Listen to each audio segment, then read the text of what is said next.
Јас сум Луција и сум на плоштадот во Скопје со Чичко Радан.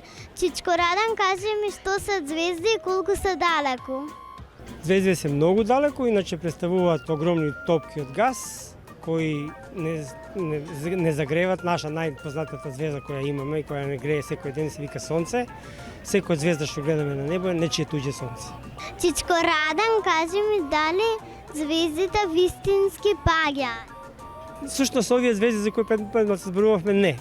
Тие звезди што паѓаат сушност се мали камчиња кои кружат околу планета Земја, се викаат метеороиди и кои ќе влезат со голема брзина во нашата атмосфера, почнува да се кочат и заради тоа кочењето ние гледаме како светлинска трага, тоа е горењето на тоа камчето и ние го гледаме како многу долга светлинска трага во големина, меѓутоа во временски крај е многу кратка, тоа е дел од секунда или секунда трае таа како се вика звезда што паѓа, иначе така ги нарекуваме народски, иначе не звездите тие што ги гледаме секој вечер на небо, тие не паѓаат и не умираат така брзо. Дали постојат марсовци?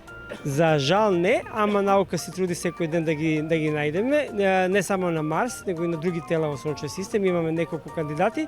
Меѓутоа Марс е, да кажеме, еден од подобрите кандидати каде што би можеле да најдеме некаков облик на живот, за сега не постои. Чичко Радан, и за крај кажи ми како да отидам на друга планета?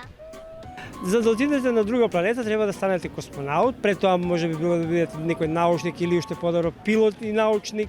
И јас сум сигурен дека генерации кои сега се ваша возраст може многу лесно да доколку учат и да бидат рецимо од првите жители на Марс, рецимо и ние ќе бидеме првите марсовци за кои ќе бидеме официјално да знаеме дека таму се може да и родиле некои нови генерации кои ќе живеат на Марс.